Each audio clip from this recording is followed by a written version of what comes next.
Hello everyone, welcome to Praveez learning hub. आज का जो लेक्चर है, आज के लेक्चर में हम लोग क्या करने वाले हैं, आपका जो ज्योग्राफी का पेपर है उस पेपर के लिए कैसे प्रिपेयर करना है उसका एक स्टडी प्लान देखेंगे। दूसरी चीज, उस दिन पेपर को प्रेजेंट कैसे करना है उसके बारे में देखेंगे। ठीक है, सो ये दो चीजें आज के वीडियो में कवर होंगी बिकॉज बहुत सारे स्टूडेंट्स ने कमेंट किया था कि सर थोड़ा सा प्लान वगैरह स्ट्रैटेजी वगैरह बता दीजिए, तो फिर स्ट्रैटेजी वीडियो भी रहेगा ये, प्लस प्रेजेंटेशन के बारे में भी बता दिया जाएगा इसी वीडियो में। ठीक है, तो स्टार्टिंग में पहला जो स्ट्रैटेजी है वो इस स्क्रीन पे है। ठीक है, मतलब पहले स्लाइड में है कि आप क्या कर सकते हो, पूरा का पूरा जो रैपिड रिवीजन सीरीज है जो बनाया गया है इस चैनल पे, वो पूरा का पूरा जो रैपिड रिवीजन सीरीज है वो 2-3 बार देख सकते हो, ताकि उसका फायदा क्या होगा, क्विक रिवीजन हो जाएगा आपका सारा जो मोस्ट इंपॉर्टेंट टॉपिक्स है। ठीक है, पूरे ज्योग्राफी में जो मोस्ट इंपॉर्टेंट टॉपिक्स है उन्हीं को इस रैपिड रिवीजन सीरीज में कवर किया है, तो आपका पूरा क्विक रिवीजन हो जाएगा। हार्डली अगर आप 1.5x की स्पीड पे भी देखोगे तो 2 से 3 घंटे में, ज्यादा से ज्यादा 2 से 3 घंटों में आपका पूरा का पूरा जो रैपिड रिवीजन सीरीज है वो कंप्लीट हो जाएगा। ठीक है, और दूसरी चीज, ठीक है, मैं प्रमोट नहीं कर रहा हूं, बहुत सारे स्टूडेंट्स को वो हेल्प हुआ है इसलिए बोल रहा हूं। ठीक है, तो एक आप रैपिड रिवीजन सीरीज पे रिलाई कर सकते हो, पूरा का पूरा जो रैपिड रिवीजन है वो 2-3 बार देख सकते हो। उसका फायदा ये होगा कि क्विक रिवीजन हो जाएगा पूरा का पूरा ज्योग्राफी का। दूसरा, ऑडियो विजुअल मेमोरी जो होती है अपनी वो ज्यादा स्ट्रांग होती है रादर देन वर्ड मेमोरी। ठीक है, अभी जो वीडियोस है, वीडियोस देखने के लिए क्यों बोल रहा है, बिकॉज अपना जो ऑडियो विजुअल मेमोरी होता है वो बहुत बहुत ज्यादा स्ट्रांग होता है। अगर मैं आपको बोलूं अमिताभ बच्चन, तो आपके माइंड में सबसे पहले अमिताभ बच्चन का चेहरा आएगा। अगर मैं आपको बोलूं मोदी, तो डायरेक्ट चेहरा आएगा। ठीक है, अर्थ तो चेहरा आएगा या फिर पिक आएगा, इमेज आएगा। तो हमारा जो माइंड है वो इमेजेस में सोचता है। ठीक है, तो इमेजेस में प्लस अगर आपको ऑडियो सुनाई दिया जाए या फिर विजुअल्स दिखाए जाए, तो विजुअल्स मतलब जो अभी मैंने एग्जांपल्स दिए, ठीक है, अमिताभ बच्चन, मोदी, उसके बाद अर्थ, सोलर सिस्टम, आपके सामने इमेजेस आएंगे, वर्ड्स नहीं आएंगे, बिकॉज अपना माइंड ऑडियो विजुअल मेमोरी में बहुत ज्यादा स्ट्रांग होता है। ठीक है, जो भी हम लोग सुनते हैं, स्टोरी सुनते हैं, मूवीज देखते हैं, मूवीज क्या होती है, ऑडियो विजुअल होती है, एक एक डायलॉग हमको याद रह जाता है बिकॉज ऑडियो विजुअल मेमोरी बहुत ज्यादा स्ट्रांग होती है। इसलिए आप वीडियोस पहले देखो, उसके बाद आप टेक्स्ट बुक से क्वेश्चंस लर्न कर सकते हो ताकि आपका लर्निंग ज्यादा आसान हो सके। ठीक है, एक बार कंसेप्ट क्लियर हो गए और ऑलमोस्ट मैंने क्वेश्चन आंसर फॉर्मेट में ही पढ़ाया है, तो फिर आप उससे रिवाइज कर सकते हो। ठीक है, और मोस्ट एक्सपेक्टेड क्वेश्चंस है जो इस लेक्चर एक्सप्लेनेशन से आ सकते हैं। ठीक है, बहुत सारे टॉपिक्स ऐसे कवर किए गए जिसमें से मैक्सिमम क्वेश्चंस आएंगे, इसलिए आप पहले तो ये पूरा कंप्लीट कर लो रैपिड रिवीजन सीरीज 2-3 बार। ठीक है, उसके बाद उसके साथ क्या करना है, ऑब्जेक्टिव्स। ठीक है, ऑब्जेक्टिव्स अच्छे से कर लेना है। ऑब्जेक्टिव्स बहुत सारे स्टूडेंट्स का ये क्वेश्चन है कि सर एक्सरसाइज से करें या फिर टेक्सचुअल मतलब जो अंदर है, लेसन्स के अंदर जो कंसेप्ट है उनसे भी करे, या फिर बाहर के जो क्वेश्चन है डाइजेस्ट में या फिर 21 एक्सपेक्टेड में वहां से भी करे वगैरह वगैरह। तो सिंपल इसका आंसर है, मेजॉरिटी जो ऑब्जेक्टिव्स आता है वो एक्सरसाइज से आता है, और थोड़ा बहुत जो रहेगा वो टेक्स्ट बुक के अंदर से, मतलब जो लेसन्स है लेसन्स के अंदर से आएगा। उसके लिए आप क्या कर सकते हो, 21 एक्सपेक्टेड अगर आपके पास है तो वो फॉलो कर सकते हो, या फिर डाइजेस्ट वो देख सकते हो। ठीक है, तो वो काम हो जाएगा। मतलब सिंपल ऑब्जेक्टिव सब कुछ करना है आपको, एक्सरसाइज से भी करना है और अंदर से भी करना है। अगर आपको 20 आउट ऑफ 20 चाहिए ऑब्जेक्टिव्स में तो ठीक है, अगर आपको 15 भी ठीक लगता है तो 15 मार्क्स तक ऑब्जेक्टिव्स एक्सरसाइज से हो जाएगा। अगर आपको 20 आउट ऑफ 20 चाहिए तो सारे ऑब्जेक्टिव्स करने पड़ेंगे, टेक्सचुअल भी करने पड़ेंगे, मतलब एक्सरसाइज से भी और बाहर से भी, मतलब या तो डाइजेस्ट से या फिर क्वेश्चन बैंक से या फिर डायरेक्टली 21 एक्सपेक्टेड से। ठीक है, उसके बाद आपको क्या करना है, मैप्स प्रैक्टिस करना है। जो मैंने 4 मैप्स बताए थे वो अच्छे से कर लेना। ठीक है, अगर मैप से रिलेटेड जो भी डाउट हो तो उसके लिए भी वो वीडियो है रैपिड रिवीजन सीरीज में, तो मैपिंग वाला वीडियो देख सकते हो, तो मैप का काम हो जाएगा। लेकिन प्रैक्टिस आपको करना पड़ेगा, उसमें सिर्फ मैंने बताया है कि मैप्स को कैसे रीड किया जाता है, कैसे सॉल्व किया जाता है, कैसे प्लॉट किया जाता है, करना आपको है। 4 ब्लैंक ले लो, ब्लैंक मैप्स, वर्ल्ड मैप्स, और 4 ये मैप्स ले लो जो टेक्स्ट बुक में है। ठीक है, I think so first lesson में है, 4th, 5th और 6th लेसन में है, तो ये 4 मैप्स, और रेफरेंस के लिए लास्ट वाला पॉलिटिकल मैप देख लो। ठीक है, तो आपका काम हो जाएगा। अगर आप इतना करते हो, रैपिड रिवीजन सीरीज पूरा कंप्लीट करते हो अच्छे से, ऑब्जेक्टिव सारा करते हो और मैप्स की प्रैक्टिस करते हो, तो इतने से क्या होगा, तो उसके लिए मैंने शायरी बनाई है छोटी सी। ठीक है, बहुत सारे स्टूडेंट्स अलग अलग क्वेश्चंस करते हैं, इसलिए अगर आपने इतनी स्टडी नापी है फिर एक्स्ट्रा करो जो बाकी है। अगर समय कम है तो अच्छे स्कोर के लिए इतना काफी है, सिंपल। ठीक है, अगर आपने इतना स्टडी किया है, रैपिड रिवीजन सीरीज कंप्लीट किया है, ऑब्जेक्टिव्स किया है, मैप्स प्रैक्टिस किया है, तो इतनी स्टडी काफी है अच्छे स्कोर के लिए। ठीक है, फिर भी अगर आपको लगता है कि आपको आउट ऑफ स्कोर करना है, ज्यादा स्कोर करना है, तो उसके लिए आप क्या कर सकते हो, बाकी जो क्वेश्चन है वो कर सकते हो। ठीक है, अगर आपने इतना कंप्लीट किया है उसके बाद वो करो एक्स्ट्रा जो बाकी है, या फिर अगर आपके पास समय कम है, बहुत सारे लोगों ने अभी 1-2 वीक पहले स्टडी स्टार्ट किया है, अगर आपके पास ऐसा लग रहा है कि टाइम कम है तो इतना भी करोगे तो भी आपका काम हो जाएगा, अच्छा स्कोर आ जाएगा। ठीक है, और उन लोगों के लिए जिनको डिटेल में पढ़ना है, आउट ऑफ लाना है, तो उन लोगों के लिए सिंपल सा स्ट्रेटेजी आगे है। ठीक है, तो आपको कैसे कवर करना है, एक तो rapid revision series, objectives, maps हो गया, उसके बाद आपको मतलब इस स्टेप वाइज जाना है। ठीक है, जो आगे बताया मैंने। सबसे पहला प्रायोरिटी ऑफ स्टडी कैसा रहेगा, इजी एरियाज पे पहले टारगेट करो। ठीक है, इजी एरियाज पे ज्यादा टारगेट करो, बिकॉज यहाँ पे कम मेहनत करके आपको ज्यादा मार्क्स आता है। ऑलमोस्ट 50% मार्क्स इजी एरियाज से आ रहे हैं। टोटल 80 मार्क्स का पेपर होता है, 40 अराउंड 40 39 मतलब राउंड फिगर 40 मान लेते हैं। 50% जो आपका पेपर है वो सिर्फ इतना करने से कवर हो जाएगा। सबसे पहला ऑब्जेक्टिव सारे करने हैं। ठीक है, मेजोरिटी एक्सरसाइज से आएंगे, कुछ क्वेश्चन अंदर से आएंगे, उसके लिए मैंने बता दिया। मैप्स प्रैक्टिस करना है, 4 मैप्स बहुत अच्छे से करके जाओ। रीडिंग वाले क्वेश्चंस भी करके जाओ जो टेक्स्ट बुक में है, और प्लॉटिंग वाले क्वेश्चंस भी करके जाओ। ठीक है, उसके बाद डायग्राम्स करो। डायग्राम्स बहुत इजी होता है, 2-3 लेसन में ही डायग्राम्स है, जैसे थर्ड लेसन में है, उसके बाद थोड़ा बहुत सेकंड लेसन में है, थोड़ा बहुत 8 लेसन में है, तो वो देख लो एक बार। ठीक है, सारे डायग्राम्स प्रैक्टिस करके जाओ। कैसे डायग्राम्स बनाना है वो आगे बताऊंगा मैं। और पैसेज आपको जिस भी लेसन के एक्सरसाइज में पैसेज दिया है उसके क्वेश्चन सॉल्व करके देखो, बहुत आसान है। आप लोगों ने इंग्लिश में किया होगा, बहुत सिंपल होता है, ज़्यादा कुछ होता नहीं है। पैसेज में ही आंसर होते हैं, उसके नीचे क्वेश्चन होते हैं, तो क्वेश्चन का आंसर ढूंढ के लिखना होता है। तो इतना भी आप कवर करोगे तो ऑब्जेक्टिव्स, मैप्स, डायग्राम्स, पैसेज, इन चारों को मिला के 39 मार्क्स कवर हो जाते हैं। ठीक है, तो 50% paper cover. Second, moderate areas पे फोकस करना है। इसमें कौन कौन से क्वेश्चंस आएंगे, डिफरेंस बिटवीन आएगा जो 9 मार्क्स के लिए आता है, शॉर्ट नोट्स आएंगे जो 12 मार्क्स के लिए आता है। ठीक है, दोनों को मिला के कितना मार्क्स हो जाएगा, 21 मार्क्स। तो इन दोनों को मिलेंगे, यहाँ पे 39 और यहाँ पे 21। ठीक है, तो कितना हो जाएगा, अराउंड 60 मार्क्स हो जाएगा। तो ये सेकंड प्रायोरिटी रहेगा आपका। थर्ड प्रायोरिटी ये रहेगा अबव मॉडरेट एरियाज। ठीक है, मैंने टफ एरियाज ऐसा नहीं बोला है, अबव मॉडरेट बोला है, मतलब ये कुछ उतना भी टफ नहीं होता, सिंपल होता है। ठीक है, उसमें गिव रीजंस आएंगे 12 मार्क्स के लिए, आंसर इन डिटेल आएगा 8 मार्क्स के लिए, एक ही क्वेश्चन लिखना रहेगा, दोनों में से 2 ऑप्शंस आएंगे, उसमें से एक क्वेश्चन लिखना रहेगा। तो इन दोनों को अगर ऐड करेंगे तो फिर टोटल कितना हो जाएगा, 20 मार्क्स। तो 60 पहले कंप्लीट हो गया था, ये 20 टोटल 80 हो जाएगा। ठीक है, तो आपको ऐसे प्रायोरिटी वाइज जा सकते हो आप। पहले ये कवर करना है। ठीक है, चाहिए तो स्क्रीनशॉट ले सकते हो। ओके, उसके बाद ये वाला कवर करना है, उसके बाद ये वाला। ठीक है, अभी जो नेक्स्ट है दैट इज पेपर प्रेजेंटेशन। तो पेपर प्रेजेंटेशन कैसे करना है, उसके लिए पेपर पहले देखते हैं, पेपर में क्या क्या क्वेश्चंस होते हैं, उसके हिसाब से मैं बताता हूं कि कैसे प्रेजेंट करना है। ठीक है, ओके, सो ये ज्योग्राफी का पेपर, इसके इंस्ट्रक्शंस पहले पढ़ लो, बहुत सारे लोगों के डाउट्स यहाँ पे क्लियर हो जाएंगे। इंस्ट्रक्शंस क्या है, ऑल क्वेश्चंस आर कंपलसरी। ठीक है, second instruction, draw relevant diagrams and graphs wherever necessary. जहां पे आपको जरूरत लगे वहां पे ग्राफ्स डायग्राम्स ड्रॉ कर सकते हो आप लोग। अगर सपोज करो लीनियर सेटलमेंट के बारे में शॉर्ट नोट आया, तो लीनियर सेटलमेंट के बारे में थोड़ा सा लिख के उसके बाद थोड़ा सा डायग्राम बना सकते हो। पॉपुलेशन पिरामिड का अगर क्वेश्चन आया तो पॉपुलेशन पिरामिड के बारे में जो भी पॉइंट्स है वो लिख के बाजू में छोटा सा डायग्राम, रफ डायग्राम बना सकते हो। इससे क्या होगा, हाफ ऑफ मार्क्स आपका इंक्रीज हो जाएगा। हर क्वेश्चन में हाफ ऑफ मार्क्स इंक्रीज हो गया जहां पे भी आप लोगों ने डायग्राम बनाया, तो उसको पूरा कनेक्ट करेंगे, कलेक्ट करेंगे या फिर ऐड करेंगे, तो फिर उसका बहुत बड़ा इंपैक्ट 5 से 10 मार्क्स से आपका स्कोर बूस्ट हो सकता है। ठीक है, और कलर पेंसिल के बारे में बहुत सारे लोगों को डाउट था, अलाउड है।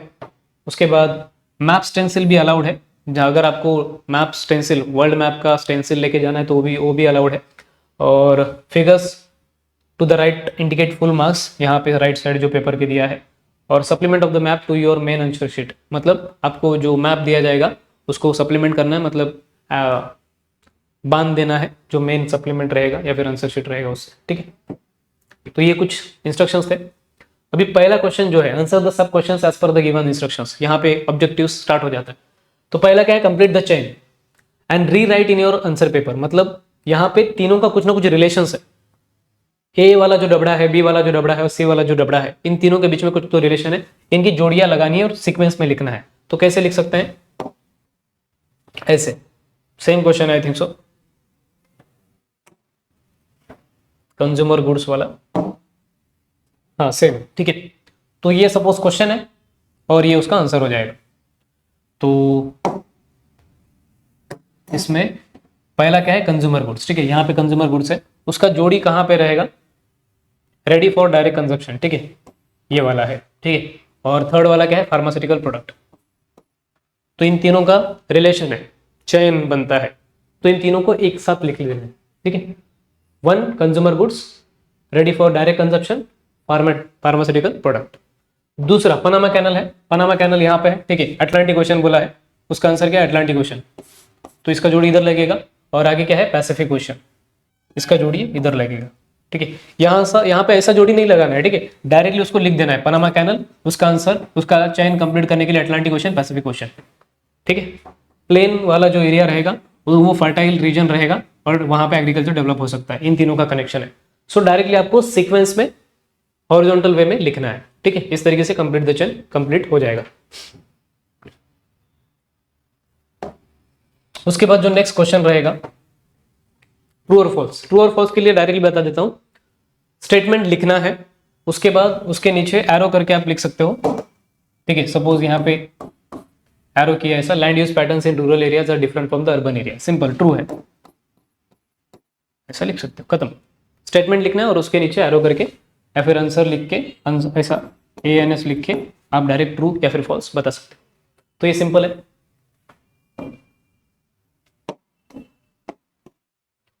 उसके बाद choose the correct option and complete the sentence, ये direct fill in the blanks type है।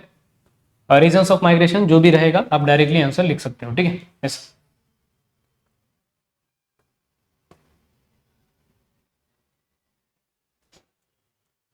तो यहाँ पे आंसर क्या रहेगा? फर्स्ट वाला, reason of migration natural disaster हो जाएगा, ठीक है। तो डायरेक्टली आप आंसर भी लिख सकते हो या फिर कंप्लीट भी कर सकते हो।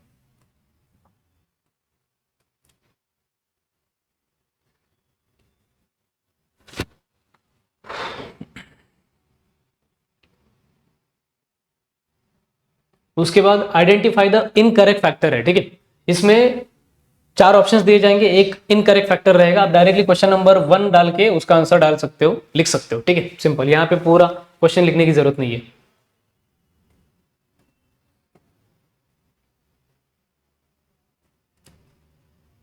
हाँ, उसके बाद गिव ज्योग्राफिकल रीजंस, इनको कैसे लिखना है वो बता देता हूं, अभी ध्यान से देखो। गिव रीजंस हो गए, शॉर्ट नोट्स हो गए, आंसर इन डिटेल हो गया, ये जो बड़े बड़े क्वेश्चन है उनको कैसे लिखना है, उसका सिंपल सा तरीका है, ये तरीका है, ठीक है। मतलब सपोज एक क्वेश्चन है, गिव ज्योग्राफिकल रीजन का, पॉपुलेशन डिस्ट्रीब्यूशन इज अनइवन, ये क्वेश्चन है, ठीक है। तो सपोज ये क्वेश्चन नंबर 1 है गिव रीजन का, उसका आंसर हम लोगों को ऐसे पॉइंट्स में लिखना है। पहला पॉइंट, उसके बाद सेंटेंस आएगा, पहले पॉइंट के नीचे दूसरा पॉइंट आना चाहिए, उसके बाद सेंटेंस आएगा, उसके बाद दूसरा पॉइंट जैसे ही खत्म हो गया, दूसरे पॉइंट के नीचे तीसरा पॉइंट, उसके बाद सेंटेंस आएगा, ठीक है। उसके बाद तीसरे पॉइंट के नीचे चौथा पॉइंट, उसके बाद सेंटेंस आएगा। इस तरीके से आप पॉइंट्स के नीचे पॉइंट्स आने चाहिए ताकि वो प्रेजेंटेबल, अच्छा प्रेजेंटेशन लगता है और चेक करने में आसानी होता है। एग्जामिनर को चेक करने के लिए जितना कम आप पीड़ा दोगे या फिर कम मेहनत कराओगे एग्जामिनर से, जितना इजी रहेगा उसको चेक करने के लिए, उतना ज्यादा उसके मार्क, उसके हाथ से मार्क्स छूटते हैं, ठीक है। तो ये इंपॉर्टेंट है, ऐसा प्रेजेंटेशन रखना है। ये किस किस पे लागू होता है? गिव रीजंस पे भी लागू होता है, प्लस शॉर्ट नोट्स भी ऐसे ही पॉइंट वाइज फॉर्मेट में लिखना है, ऐसे, ठीक है। तीसरा आंसर इन डिटेल, ये भी पॉइंट वाइज फॉर्मेट में ही लिखना है, और हर क्वेश्चन का आंसर जो बड़े बड़े क्वेश्चंस रहेंगे वहां पे पॉइंट वाइज फॉर्मेट में ही लिखना है, इस तरीके से, ताकि चेक करने में आसानी हो और मार्क्स ज्यादा मिलते हैं। अगर आप पैराग्राफ भर भर के लिखते हो तो वहां पे मार्क्स मिलने के कम चांसेस होते हैं, ठीक है।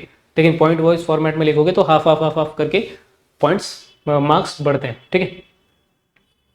उसके बाद जो नेक्स्ट है, मैप को कैसे लिखना है, तो इसके बारे में देख लेते हैं। पहले तो ब्लैंक मैप देख लेते हैं वर्ल्ड का। गिव रीजंस हो गया, डिफरेंशिएट बिटवीन, सिंपल आपको पता होगा, फिर भी बता देता हूं।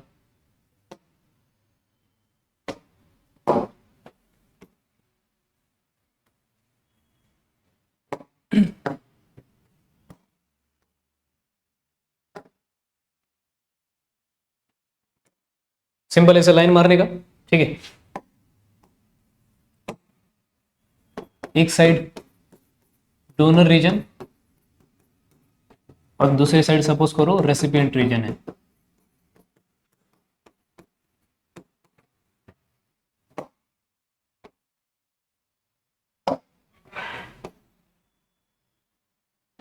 थोड़ा वाकड़ा तिकड़ा हो गया, ठीक है। तो इसे आप डायरेक्टली लाइन बना सकते हो और उसके अंदर जो पॉइंट्स है वो लिख सकते हो, ठीक है। ये पहला पॉइंट हो गया जो भी उसका आंसर है, उसके बाद ये दूसरा पॉइंट हो गया, ठीक है। पहले पॉइंट के बाजू में पहला पॉइंट आना चाहिए ऐसा, ठीक है। थोड़ा नीचे भी अगर बड़ा पॉइंट रहा तो यहाँ तक आ सकता है, नो प्रॉब्लम, ठीक है। सो ऐसा करना, लिखते समय बता देता हूँ, बेटर रहेगा। पहला पॉइंट पहले लिख लेना, उसके बाद दूसरा पॉइंट यहाँ से स्टार्ट करना एक लाइन छोड़ के, उसके बाद दूसरे पॉइंट के सामने दूसरा पॉइंट, ताकि कंपेयर करने में आसानी हो एग्जामिनर को, ठीक है।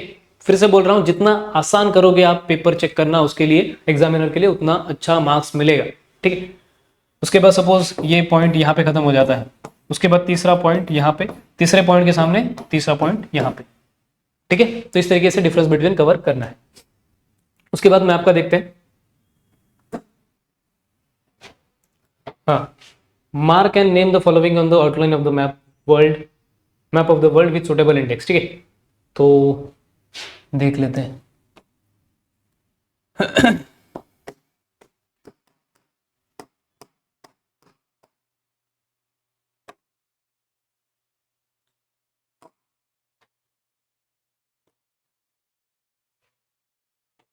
आई होप आपको विजिबल है।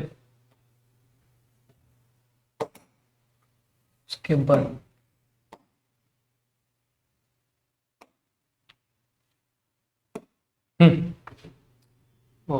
या फिर इधर से ही देख लेते हैं। देखो, सपोज ये क्वेश्चन है, ओके। पहला क्वेश्चन क्या है, highly populated area in Australia. आपको इंडेक्स बना लेना है पहले तो, ठीक है। तो पहला क्वेश्चन का आंसर आपको पता होना चाहिए, मेन चीज, ठीक है। इसके लिए प्रैक्टिस करने के लिए बोला था मैंने। तो पहले क्वेश्चन का आंसर क्या है, New South Wales, South Wales है, ठीक है। उसको आप डॉट वगैरह लगा सकते हो, कुछ भी आपके मन से सिंबल दे सकते हो, और उसको दिखाना कैसे वो बताता हूं, ठीक है।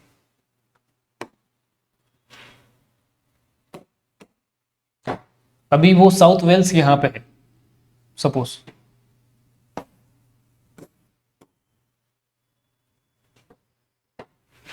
तो ये ऑस्ट्रेलिया है और साउथ वेल्स सपोज यहाँ है, ठीक है। तो वहां पे डॉट लगा दिया, इंडेक्स में बता दिया, सपोज एक कोपरे में हम लोगों ने इंडेक्स बना दिया है, यहाँ पे सपोज करो ऐसा डॉट बना लिया और न्यू साउथ वेल्स ऐसा लिख दिया, ठीक है। और नंबर भी डाल दिया, क्वेश्चन मतलब मैप का जो 1 नंबर का है उसका आंसर क्या है, न्यू साउथ वेल्स, और वो हम लोगों ने लोकेट कर दिया, ठीक है। उसके बाद नेक्स्ट, और state having highest sex ratio in India.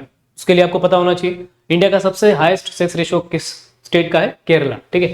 तो केरला का लोकेशन यहाँ पे बताना है। तो आप रफली भी कर सकते हो, सपोज यहाँ पे ये अपना इंडिया है, इंडिया के सबसे साउथ में से इस वाले साइड, ठीक है, मतलब तमिलनाडु के जस्ट बाजू में। तो आप डायरेक्टली यहाँ पे लाइंस वगैरह ड्रॉ कर सकते हो ऐसा छोटा छोटा, केरला, ओके। और उस इंडेक्स में आपको बताना पड़ेगा कि ऐसे ऐसे डॉट्स या फिर लाइंस वाला जो है वो केरला है। उसका आंसर क्या है, highest sex ratio in India किस स्टेट का है, तो केरला, ठीक है। उसका सिंबल भी बना दिया, तो उसका नंबर भी डाल दिया। तो इस तरीके से आपको एक एक करके सॉल्व करना है मैप्स मार्किंग के लिए, ठीक है, प्लॉटिंग के लिए।